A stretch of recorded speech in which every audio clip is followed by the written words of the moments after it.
बहुत सी बातें मैं अपनी जूनियर लेडी डॉक्टर से भी करना चाहती हूँ और जो मेल सर्जन्स हैं उनसे भी बात करना चाहती हूँ। वो गायनेकोलॉजिस्ट हैं, जस्ट एमबीबीएस की डिग्री ली और अपने इलाके में जाके अपनी क्लिनिक्स खोल के और वो सर्विसेज दे रही हैं, मेडिकल सर्विसेज। एमबीबीएस की डिग्री होती है, वो हमें प्रैक्टिकल एक्सपोजर नहीं देती। तो ये छोटे मोटे सर्जन जो होते हैं या जिन्होंने हाउस जॉब किया होता है लड़कों ने, कैसे सिजेरियन करना है, किस जगह पे इंसिजन देना है, फिर उसके अलावा स्टिच कहाँ से नहीं लेना, एब्डोमिनल वॉल में डीप फेशिया नहीं होता। स्कारपाज फेशिया जो membranes layer of superficial fascia है उसको हमने अलग से स्टिच करना होता है। अब ये जो बडिंग नए लड़के होते हैं उसको मेम्ब्रेनस लेयर को रेक्टस शीथ को वो इकट्ठा सी देते हैं, एज अ रिजल्ट वो वूंड अंदर को चला जाता है। अब लेडी गायनेकोलॉजिस्ट जो अपने आप को लिखती हैं एमबीबीएस के बाद, उनके लिए ये बड़ी इम्पॉर्टेंट बात मैं उनको बताने लगी हूँ।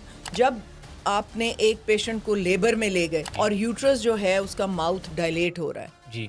तो यहाँ पे बहुत बड़ी गलती करती हैं जो यंग डॉक्टर्स हैं जिन्होंने अपने हॉस्पिटल खोल लिए हैं। उसका ख्याल होता है मैंने बस काट के और बस निकालना शुरू कर देना है। उनको ये बारीकियाँ नहीं पता। हर पेशेंट की अपनी कॉम्प्लिकेशंस हो सकती हैं। डॉक्टर्स बहुत ज़्यादा डरती हैं फाइब्रॉइड्स को सिजेरियन के वक्त निकालने में। मेरे पास आ जाएं, मेरा हॉस्पिटल ओपन है फॉर देयर ट्रेनिंग। मैं उनको हर चीज़ हाथ पकड़ पकड़ के सिखा सकती हूँ। Assalamualaikum to everyone. This is Mia Arslan and welcome to doctor Samina Haq official channels. आज मेरे साथ डॉक्टर समीना हक साहिबा मौजूद हैं। इनसे हम बात करेंगे, जानेंगे कि आज ये बहुत ही इम्पोर्टेंट टॉपिक को डिस्कस करने वाली हैं और तमाम पाकिस्तान के डॉक्टर्स जिसमें male surgeon, lady gynaecologist, MBBS और वो डॉक्टर्स जिन्होंने अपनी आधी ज़िंदगी जो है वो इस मेडिकल फील्ड के अंदर गुजार दी हैं, उनको बहुत बड़ा ये पैगाम देना चाहती हैं और वो पैगाम जो कि उन डॉक्टर्स के लिए भी और पेशेंट्स की ज़िंदगी के लिए भी बड़ा ही वैल्यूएबल और मीनिंगफुल है। मेरे साथ डॉक्टर समीना हक साहिबा मौजूद हैं। इनसे आज बात करते हैं, जानते हैं कि वो डॉक्टर्स को क्या पैगाम देना चाहती हैं, कौन सी ऐसी गलतियाँ जो हैं जो गायनाकोलॉजिस्ट में या फिर एमबीबीएस डॉक्टर्स कर रहे हैं या फिर जो मेल सर्जन कर रहे हैं जिसकी वजह से पेशेंट्स की ज़िंदगी जो है वो ख़तरे में है। बहुत सी बातें मैं अपनी जूनियर लेडी डॉक्टर से भी करना चाहती हूँ और जो मेल सर्जन्स हैं उनसे भी बात करना चाहती हूँ जो पेरिफ्री में लेडी गायनेकोलॉजिस्ट को हेल्प आउट करते हैं। जी। वो बहुत अच्छी सर्विस कर रहे हैं दोनों मिलके। मेरा मैं जिनसे मुखातिब हूँ वो गायनेकोलॉजिस्ट हैं जो सिर्फ एमबीबीएस उन्होंने किया है जी। और उनको किसी मजबूरी के तहत या वो ज़्यादा टाइम नहीं स्पेंड कर सकती थीं या उनको स्लॉट कोई नहीं मिला, उनको ट्रेनिंग का मौका नहीं मिला। जी। जी। यानी उन्होंने अपना हाउस जॉब भी नहीं किया, जस्ट एमबीबीएस की डिग्री ली और हम्म। अपने इलाके में जाके, जो कि रिमोट इलाका है या छोटा शहर है, वहाँ जाके अपनी क्लिनिक्स खोल के और वो सर्विसेज दे रही हैं, मेडिकल सर्विसेज। बिल्कुल। बहुत अच्छी बात है। लेकिन आप ये देखें कि मैं आपको ये बताना चाहती हूँ कि जो एमबीबीएस की डिग्री होती है, वो हमें प्रैक्टिकल एक्सपोज़र नहीं देती। हम्म। थर्ड ईयर से हम मेडिकल स्टूडेंट्स को हॉस्पिटल्स में बुलाना शुरू करते हैं। बिल्कुल। उनको वहाँ पे डेमोन्स्ट्रेशंस वगैरह देते हैं, लेकिन हैंड ऑन उसी वक़्त होती है जब उनको हाउस जॉब की परमिशन मिलती है।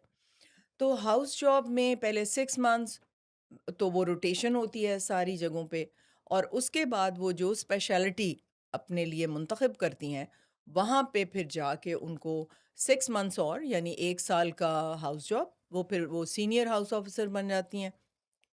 अगर कोई पोस्ट ग्रेजुएशन कर ली, पार्ट 1 कर लिया उसमें, तो फिर वो वहाँ पे जूनियर रजिस्ट्रार लग जाती हैं और सीनियर रजिस्ट्रार जब वो पूरी फेलोशिप अपनी कंप्लीट कर लेती हैं और इसी तरह फिर उनकी प्रमोशन होती है। ठीक।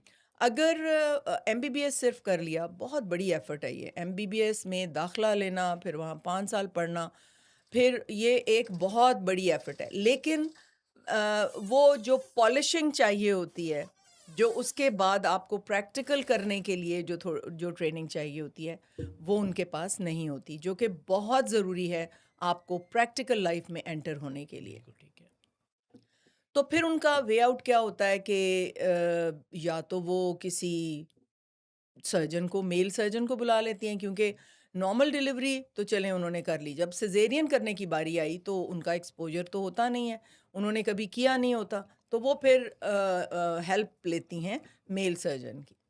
अब मेल सर्जन का भी एक्सपोजर नहीं है, और वो जो कंसल्टेंट मेल सर्जन है वो तो नहीं आएगा उनकी छोटी क्लिनिक में। तो बिल्कुल। ये छोटे मोटे सर्जन जो होते हैं या जिन्होंने हाउस जॉब किया होता है लड़कों ने, वो जाके उनकी क्लिनिक पे उनको रेस्क्यू करते हैं।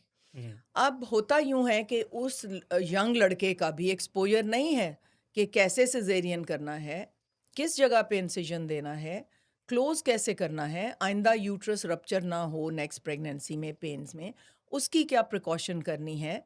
फिर उसके अलावा स्टिच कहाँ से नहीं लेना, यूरेटर कितना क्लोज होता है उससे, वो कैसे बचना है हमने, और ब्लैडर का के साथ क्या सलूक करना है। हुँ, हुँ। और जो मेन मसला हमें आ रहा है, फ़र्ज़ करें सब कुछ ठीक हो गया, जी, जी। लेकिन जब हम नेक्स्ट हमारे पास पेशेंट आती है ना, हुँ, तो हुँ। उसका जो इंसिजन होता है वो ऐसे डीप अंदर गया होता है, यानी वो इंसिजन लाइन लाइन जो है वो स्किन के अंदर डूबी होती है, हुँ, अंदर हुँ। हमें यूँ स्ट्रेच करके उसकी इंसिजन लाइन देखनी होती है। जी, जी। तो उसमें मेल गायनेकोलॉजिस्ट मेल सर्जन जो है, सॉरी, हुँ, वो हुँ। एक्सपोज़र के बगैर वो भी आ रहा है। उसने दूर हुँ, से हुँ। देखी है, हाउस जॉब किया है, एक आधी स्टिचिंग भी की है। हुँ, हुँ। अब ये बताने की ज़रूरत है कि एब्डोमिनल वॉल में डीप फेशिया नहीं होता। जी। उसकी जो सुपरफिशियल फेशिया की एक मेम्ब्रेनस लेयर होती है। अब मेम्ब्रेनस लेयर इतनी टफ होती है कि वो जो रेक्टस शीथ जिसको हम देखें, बहुत सी लेयर्स होती हैं, उनको अलग अलग स्टिच करना होता है। हुँ, हुँ। तो एक होती है पेरिटिनियम जो इंटरनल लेयर होती है, फिर उसके बाद रेक्टस शीथ को हमें दो उसकी लैटरली उसकी दो लाइंस होती हैं, फिर वो एक बनती है, उसको हमें स्टिच करना है। उसके बाद स्कारपास फेशिया जो membranes layer of superficial fascia है, उसको हमने अलग से स्टिच करना होता है। अब ये जो बडिंग नए लड़के होते हैं, इनको तो समझ नहीं आती, वो इतनी टफ होती है, ये समझते हैं कि ये रेक्टस शीथ का ही हिस्सा है। हुँ, तो बिल्कुल। उसको मेम्ब्रेनस लेयर को रेक्टस शीथ को वो इकट्ठा सी देते हैं। एज अ रिजल्ट वो वूंड अंदर को चला जाता है। बिल्कुल ठीक। तो फिर हमें उसको पूरे को डाइसेक्ट करके मेम्ब्रेनस लेयर को अलग स्टिच करना पड़ता है, और फिर जाके वो स्किन जो है वो बराबर हो जाती है। बिल्कुल ठीक है। तो ये चीज़ें जो हैं, ये जो अगर कोई लेडी गायनेकोलॉजिस्ट अपने आप को लिख रही हैं एमबीबीएस के बाद और वो कर रही हैं ऑपरेशंस, तो उनको ये फॉर्मल ट्रेनिंग, एक उनको हैंड्स ऑन मेरे पास आ जाएं, मेरा हॉस्पिटल ओपन है फॉर देयर ट्रेनिंग। मैं उनको हर चीज़ हाथ पकड़ पकड़ के सिखा सकती हूँ। जितने लड़के बाहर काम कर रहे हैं, मेरा हॉस्पिटल है, 2 हैं, फैसलाबाद में भी है, लाहौर में भी है। गूगल पे जाएँ तो मेरा सारा एड्रेस मिल जाएगा। तो मैं उनको वो जो लेयर बाय लेयर है वो उनको सिखा सकती हूँ। बिल्कुल ठीक है। अब लेडी गायनेकोलॉजिस्ट जो अपने आप को लिखती हैं एमबीबीएस के बाद, उनके लिए ये बड़ी इम्पोर्टेंट बात मैं उनको बताने लगी हूँ कि जब आपने एक पेशेंट को लेबर में ले गए और कॉन्ट्रैक्शंस आ रही हैं जी, जी। और यूट्रस जो है उसका माउथ डायलेट हो रहा है, जी। तो यहाँ पे बहुत बड़ी गलती करती हैं वो जो यंग डॉक्टर्स हैं जिन्होंने अपने हॉस्पिटल खोल लिए हैं, और वो मेल को फिर बुलाती हैं सिजेरियन के लिए, उनका एक्सपोजर नहीं है। डिलीवरी जो है वो करना चाहती हैं, लेकिन वो स्टक हो गई, फीटल डिस्ट्रेस शुरू हो गया, और उन्होंने डिसाइड किया कि हम अब ऑपरेशन कर लें। तो बिल्कुल ठीक। उसके अंदर क्या होता है कि जब देखें ऐसे यूट्रस है, तो ये उसका माउथ क्लोज्ड होता है। हुँ, हुँ। अब ये माउथ जो है, यहाँ से यूट्रस शुरू हो गया, जी, जी। जैसे-जैसे कॉन्ट्रैक्शन आती हैं, तो ये जो माउथ है, ये यूट्रस का हिस्सा बनना शुरू हो जाता है। ये डायलेट होना शुरू हो जाता है और बिल्कुल थिन आउट हो जाता है। जी। उसके बाद ये सेपरेट होना शुरू होता है और यूट्रस का माउथ खुलता है। हुँ, अब एक स्टेज ये आती है कि हम माउथ और यूट्राइन वॉल में फ़र्क ही नहीं कर सकते बिल्कुल ठीक। कि वो माउथ का हिस्सा कौन-सा है हुँ, हुँ। और यूट्राइन वॉल का हिस्सा कौन-सा है। बिल्कुल वो ठीक है। बिल्कुल एक हो जाता है, ऐसे करके एक उल्टा गुब्बारा बन जाता है, और खुला बिगिनर हुआ। इसको समझ नहीं पाते। अब होता ये है कि जो यूट्रस का माउथ है ना, जी, जी। उसके ऊपर इंसिजन देना होता है बच्चे को निकालने के लिए, ठीक है। ठीक है?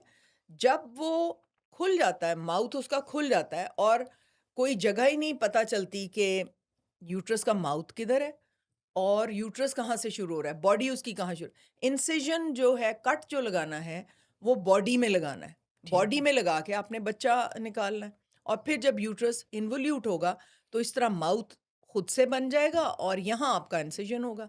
ठीक है। अब होता ये है कि अब मेल गायनेकोलॉजिस्ट या male sorry not gynaecologist, male surgeon जो है, मेल वो सर्जन। यंग लड़का जिसने बस दूर से वो सर्जरी देखी है, उसका ख्याल होता है मैंने बस काट के और बस निकालना शुरू कर देना है। उसमें वो क्या करता है कि उसको तो पता ही नहीं है कि ये अब कहाँ तक यूट्रस का माउथ है और कहाँ से बॉडी शुरू हो रही है। बिल्कुल ठीक है। वो समझता है ये सारा यूट्रस ही है, और ज़्यादातर जो पेरिफेरी से सर्जरीज आती हैं उसके अंदर लोअर डाउन इंसिजन दिया होता है यूट्रस के माउथ में, ठीक है। और वो यानी जो जो जगह है जहाँ बॉडी शुरू हो रही है और जहाँ माउथ ख़त्म हो रहा है, इंसिजन वहाँ पे दे दिया जाता है। ठीक है। अब वो एक वीक इंसिजन है, वीक। वहाँ पे जब आप स्टिच करते हैं, एक तो आप यूट्रस के माउथ को स्टिच में ले सकते हैं, ओके। माउथ क्लोज हो सकता है। उसके अलावा ये वाला स्कार जो है ये रप्चर हो सकता है अगली प्रेगनेंसी में। इसमें तो ताकत ही नहीं है, इसमें तो मसल ही नहीं है यहाँ पे, बिल्कुल ठीक वो है। फट सकता है। बिल्कुल ठीक है। अब ये बहुत इंपॉर्टेंट बातें हैं जो मैं बता रही हूँ। बिल्कुल ऐसे। अगले सिजेरियन में आप ज़रूर देखें कि ब्लैडर को नीचे डिसेक्ट करके आप ऊपर इंसिजन दें। वैसे भी मैं डॉक्टर्स को ये बताना चाहती हूँ कि एक इंसिजन दे के अगला सिजेरियन जब करें उसके ऊपर ना दें, वो वीक स्कार बन जाएगा और फिर वो रप्चर हो सकता है अगली प्रेगनेंसी में। ठीक है। आप हाफ अ सेंटीमीटर या 1 सेंटीमीटर उसके ऊपर इंसिजन दें, बिल्कुल ठीक। हाई अप, ताकि वो ताकत मसल की वहाँ पे रहे। ठीक है। तो या उसका स्कार एक्साइज करके और जी, फिर जी। आप फ्रेश करके उसको नया बना दें। ठीक है। ये टेक्निक्स जो हैं ये आनी चाहिए हर एक को जो भी सिजेरियन कर रहा है। अगर आपको कोई शॉर्टफॉल है या आप समझते हैं कि आप इतने ट्रेन नहीं हैं, तो I am there to teach. अगर आप आना चाहते हैं, आपको लेयर बाय लेयर हम हर चीज़ सिखा सकते हैं, बिल्कुल। या आपके सेटअप पे हम आके आपको सिखा देंगे। बिल्कुल ठीक है। लेकिन ये कॉम्प्लिकेशंस, अब मैं आपको कल एक पेशेंट की बात सुनाती हूँ जी, जी। कि पेशेंट मेरे पास आई, उनका यूट्रस 4 दफ़ा खुल चुका था। पहली दफ़ा अब उसमें क्या हुआ कि लोअर डाउन इंसिजन दे दिया गया। अब वो जा तो एक सीनियर गायनेकोलॉजिस्ट के पास रहे थे, लेकिन वो क्योंकि बहुत बिज़ी हैं, तो उनके नाम पे उनके जूनियर जो हाउस ऑफिसर्स या जूनियर रजिस्ट्रार वो सिजेरियन कर रहे थे।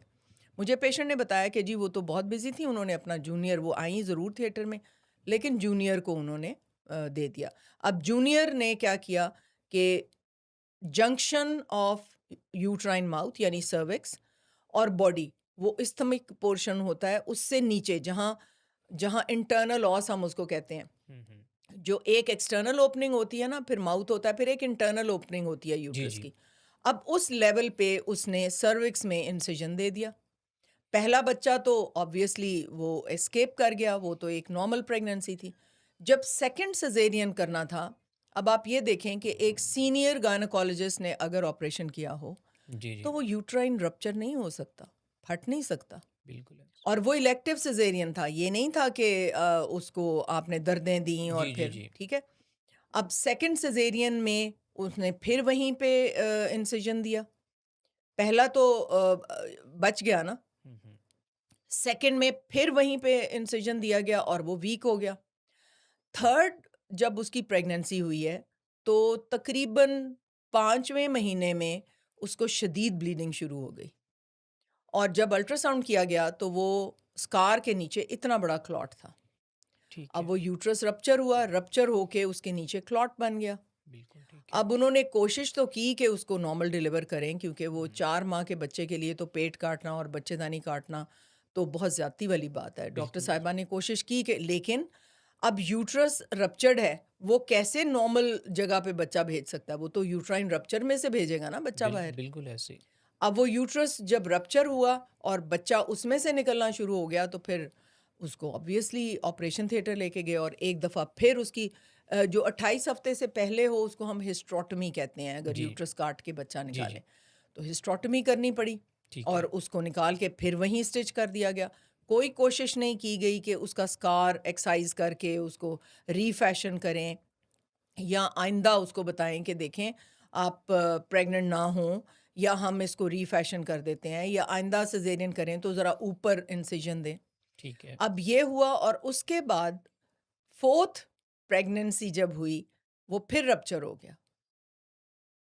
फिर हिस्टेरोटॉमी करनी पड़ी। उसको हुँ। 3rd मंथ पे 4th मंथ पे फिर ब्लीडिंग शुरू हो गई और वो देखा गया कि वो फिर रप्चर हो गया।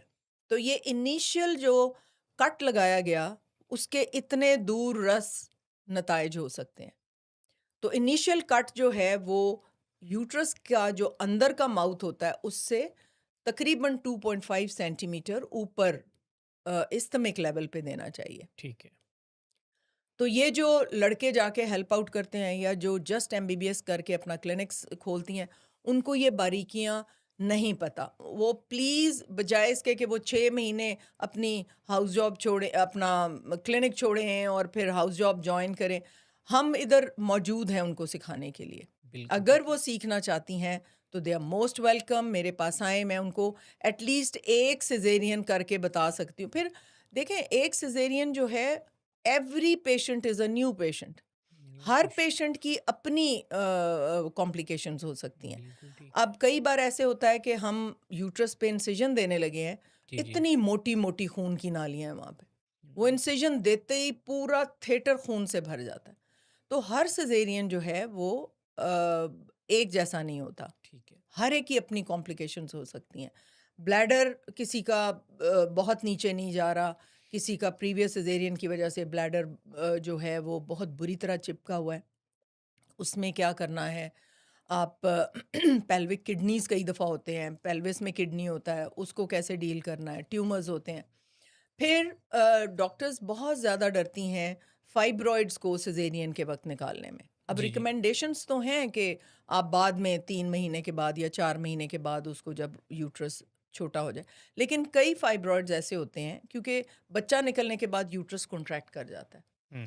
फाइब्रॉइड की भी नालियाँ जो हैं वो कॉन्ट्रैक्ट कर जाती हैं और इतनी ब्लीडिंग नहीं होती। तो बिल्कुल। कुछ फाइब्रॉइड्स ऐसे होते हैं जो आप सिज़ेरियन के वक़्त निकाल सकते हैं और दोबारा उसको खोलने की ज़रूरत नहीं पड़नी चाहिए। तो ये बातें सिज़ेरियन के मुतालिक तो बहुत ज़्यादा बातें हैं जो करने वाली हैं, हुँ, हुँ। लेकिन वो जब कोई यहाँ पे आएँगे, उनको हम डिटेल से बताएँगे कि स्टिचिंग कैसे करनी है, यूट्रस को पावर देने के लिए, उसके स्कार में पावर देने के लिए किस तरह की स्टिचिंग करनी चाहिए। हुँ। उसके अलावा 3rd सिज़ेरियन में क्या करना है, 4th में क्या करना है आपने। तो ये सारी चीज़ें जो हैं ये सर्जन को पता होनी चाहिए।